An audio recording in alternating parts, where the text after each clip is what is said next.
Hi, I want to dedicate this video to my speculations on the history of solar system.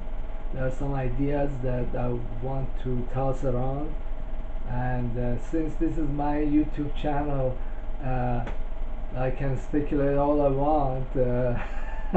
Nobody's gonna stop me, and I am positing that the solar system before 65 million years ago or so was more like Alpha Centauri.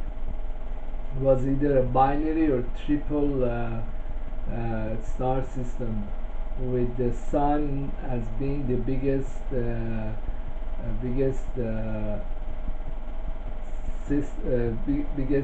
sun, and then there were two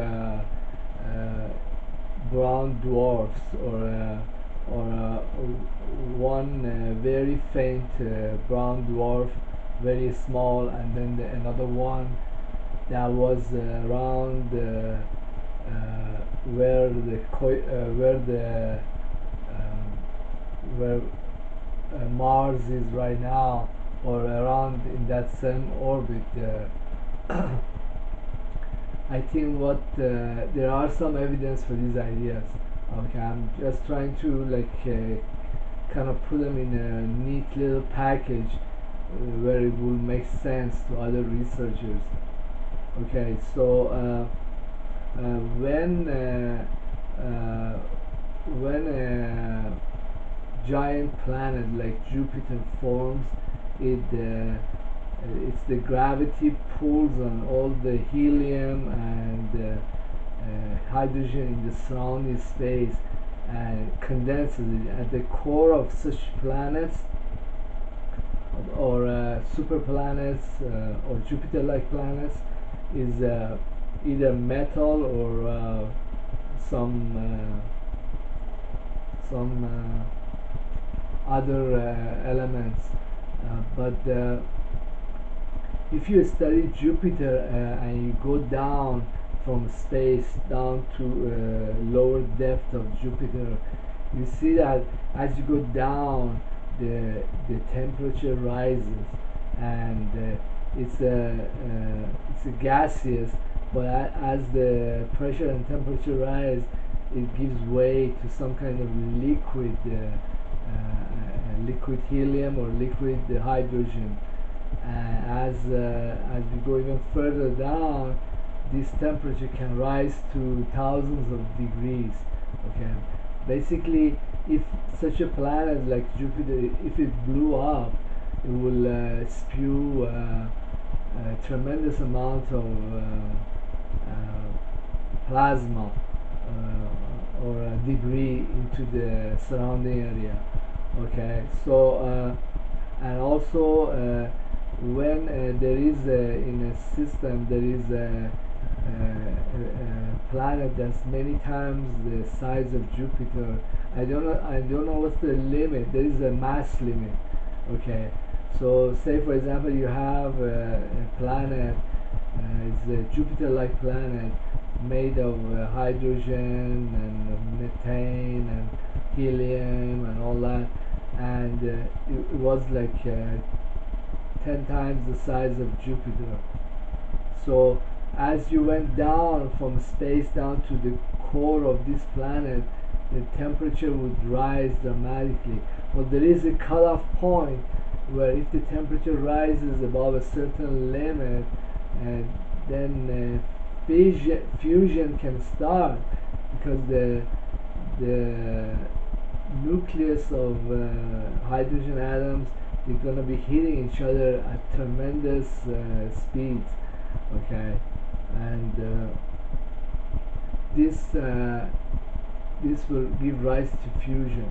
Well, actually what happens is that the planet that's like 10 times the size of Jupiter gradually condenses, and this condensing and gravity pull goes on for an extended period of time. But then at some point, okay, the temperature in the core rises, to a level that fusion can start. So at that moment when the fusion starts, there is a tremendous explosion too, because all the byproducts of fusion spew the outer layers of this Jupiter-like planet out. So it's like a lot of energy. It's like an explosion, and the this plasma, it spews around that system, and destroys any planet or moon that this brown dwarf might have. It burns some to cinder. The other ones, give them so much heat that they kind of evaporate all the water, and all the, if there is sulfur in their composition, it will all come into the atmosphere. It will become like a Venus kind of planet, because it basically burns it to a cinder. But since it cannot burn a rocky planet that has a lot of silver and water, it will become like a runaway kind of greenhouse. But it doesn't happen over a period of time. It happens in a flash when the explosion happens. So what I'm saying is that, okay, there's one other point. Okay, say you have a skate dancer, and she's rotating and she has her hands extended. Okay, so if you look at ballerinas or the dancers, they usually pull their hands in at the same time, because if one of the hands is extended in the space while the other hand comes in, that's like a central moment has shifted to a certain direction.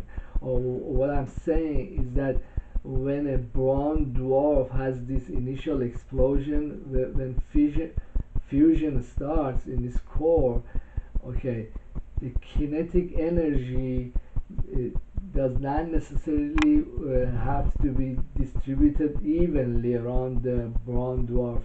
It can be that the kinetic energy is more inclined in one direction. It would be like a kick, very hard kick in one direction.